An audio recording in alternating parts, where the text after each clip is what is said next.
Radhe Radhe everyone. आज की recipe देखकर मेरी सासू माँ इतनी खुश हुई ना कि मैं क्या बताऊँ। यानी उनको मैंने उनकी आज मम्मी याद दिला दी। इतनी खुश हुई वो, और खुश हों भी क्यों ना, क्योंकि आज मैं उनकी पसंद की जो रेसिपी बना रही हूँ बहुत पसंद है उनको। मुझसे वो अक्सर बातें किया करती थी कि ऐसे बनता था वैसे होता था, तो आज मैंने कहा चलो बनाती। लेकिन मैंने उनको बताया नहीं था कि मैं बना रही हूँ। मैंने डायरेक्ट उनको जब दिया तब वो बहुत ज़्यादा खुश हुई, बोले अरे वाह तुमने बना भी दिया। मैंने कहा हाँ। तो चलिए यहाँ पे कढ़ाई रख दी है। कढ़ाई में मैंने लिया है 1 कटोरी तिल।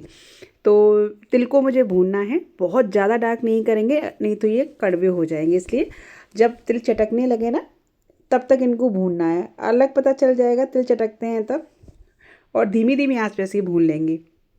तो यहाँ पे आज मैं बहुत ही अच्छी रेसिपी शेयर कर रही हूँ जिसे आप सब लोग बहुत पसंद करेंगे, और जब खाएंगे ना तो और भी ज़्यादा पसंद करेंगे, बहुत ज़्यादा टेस्टी।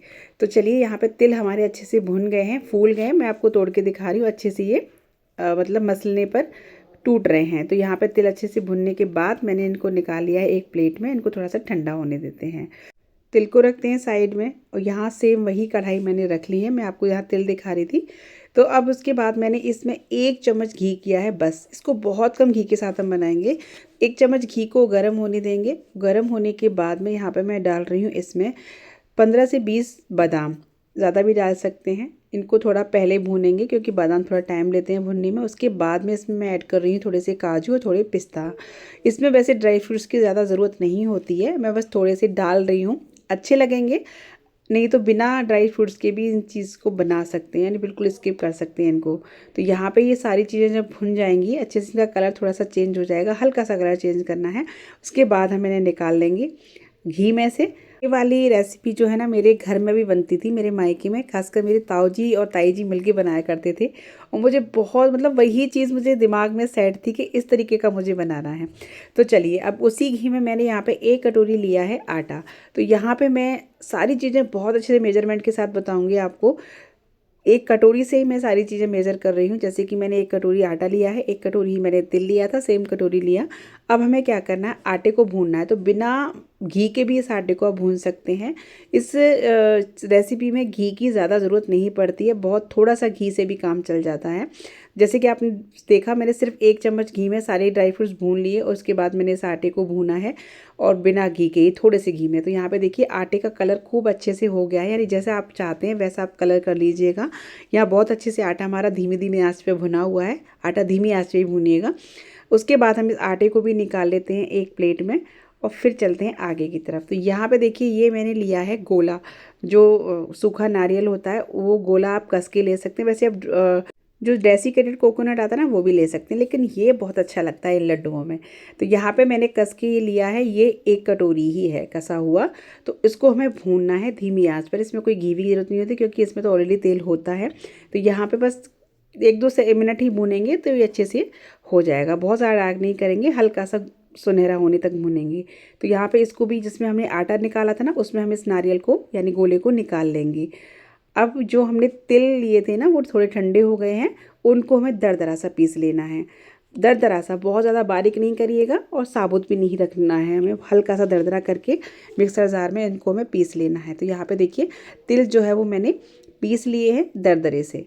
अब इनको भी हम, जिसमें हमने आटा वगैरह खलाया है ना, वो हम इसी में निकाल लेंगे। पहले मैंने क्या किया, एक बड़ा सा बर्तन लिया, उसमें मैंने तिल निकाला, और जो आटा और गोला था ना वो भी मैंने इसी में डाल दिया। और जो ड्राई फ्रूट्स थे इनको भी मैं थोड़ा सा दरदरा ही कर लूँगी। आप चाहें तो काट के कूट के वैसे भी डाल सकते हैं। तो इनको भी हम दरदरा से पीस लेंगे। और देखिए कितना प्यारा कलर आया है। पिस्ता भी हमने मिलाया था ना तो उससे कलर बहुत अच्छा आया है।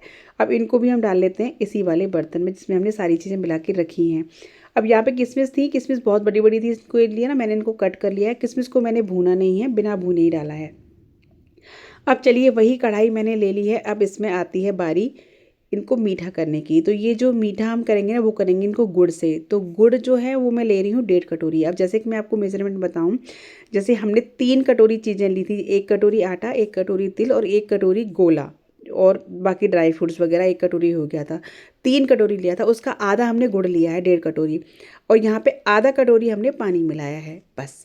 और चाशनी वगैरह इसकी कुछ नहीं बनानी है, अच्छे से उबालना है 2-3 मिनट के लिए गुड़ घुलने तक। और यहाँ पे देखना है कि चाशनी हमारी कैसी बनी है। तो जो चिपचिपी सी शहद होता है ना, सेम उसी तरीके से हमें चाशनी इसकी तैयार करनी है, शहद जैसी। डार्क बहुत ज़्यादा इसको नहीं पकाएंगे, नहीं तो चाशनी हार्ड हो जाएगी ना, तो लड्डू बहुत हार्ड बनेंगे। हमें यहाँ सॉफ्ट लड्डू बनाने हैं अच्छे, जैसे कि जाते ही मुँह में घुल जाएँ ऐसे वाले लड्डू। तो यहाँ पर चाशनी हमारी बन चुकी है, मतलब गुड़ जो है अच्छे से पक चुका है और 2-3 मिनट के लिए अच्छे से हमने उबाला है इसको, और यहाँ पर शहद जैसी चाशनी हमारी तैयार हो गई है। अब चलिए इसको रखते हैं, और ठंडा नहीं करना है इसको, गर्म ही रखना है चाशनी को। अब यहाँ पे जो हमारी सारी चीज़ है ना, उनको मैं मिला रही हूँ उसमें 1.5 चम्मच के करीब सौंठ का पाउडर। आप मिलाना चाहें तो मिला सकते हैं, वैसे मिलाएंगे तो बहुत अच्छा रहेगा क्योंकि सर्दियाँ हैं तो ये चीज़ें अच्छी रहती हैं।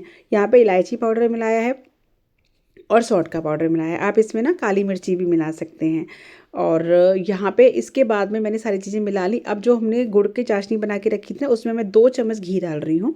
ये भी ऑप्शनल है, आप बिना घी के ही बना सकते हैं इनको, तो लेकिन घी से थोड़ा सा ना शाइनिंग आ जाती है। तो मैंने चाशनी में ही डाल लिया क्योंकि चाशनी गर्म थी। अब क्या करेंगे, जो हमने बाकी सारे मिक्सचर को रखा है ना, उसमें हम अपनी चाशनी को डालेंगे। पहले आप थोड़ा थोड़ा करके डालिएगा, ऐसा ना हो कभी कभी क्या होता है कि ज़्यादा ये हो जाती है या कम, तो आप पे डिपेंड करता है। मैंने अभी थोड़ी सी बचा ली है, पहले मिक्स करके देख ले रही हूँ कि कितना ज़रूरत पड़ेगा, क्योंकि कोई कोई लड्डू थोड़े से टाइट पसंद करता है, जैसे कि ज़्यादा ढीले से ना हो, एकदम सख्त से ऐसे लड्डू हों। तो वैसे में आप इतनी चाशनी में काम हो जाएगा आपका, इसको अच्छे से मिलाएंगे ना तो ये सही हो जाएगा। लेकिन मुझे थोड़े सॉफ्ट ही बनाने हैं, तो मैंने सारी चाशनी इसमें डाल दी और एकदम परफेक्ट। जैसे आप इसको मिक्स करेंगे ना, तो पहले तो आपको लगेगा कि ये तो बहुत ज़्यादा ढीला ढीला सा लग रहा है, लेकिन जैसे जैसे आप इसको मिक्स करेंगे, ये ठंडा होता जाएगा ना, वैसे वैसे ये हार्ड होता जाएगा, यानी ये टाइट सा होने लगेगा। ये देख सकते हैं, मैंने आपको दिखाया। थोड़ी देर के लिए मैंने इसको छोड़ा है बस ठंडा होने के लिए, क्योंकि अभी गर्म काफ़ी था, यानी चाशनी हमारी गर्म थी। अब हमें क्या करना है, जब जैसे थोड़ा सा ठंडा हो जाएगा, इसमें हाथों में आप थोड़ा सा घी लगा लीजिए, और इससे फिर आप जैसे भी लड्डू चाहें वैसे लड्डू बना सकते हैं, बड़े छोटे जो भी। आप देख सकते हैं देखने में कितना अच्छा लग रहा है, और सच में इतना टेस्टी, खाने में इतना टेस्टी बना है कि इसका जवाब नहीं है। तो यहाँ पे बस आप मन चाहे आकार में आप अपने लड्डू बना के तैयार कर लीजिए, और बस इसको ज़्यादा हार्ड मत करिएगा, ये ध्यान रखिएगा, क्योंकि हार्ड होने के बाद, ठंडा होने के बाद ये लड्डू ऑलरेडी हार्ड हो जाएंगे तो अच्छे नहीं लगेंगे। इसीलिए मैंने यहाँ पे चाशनी का जो मेजरमेंट बताया आपको बिल्कुल परफेक्ट बताया है।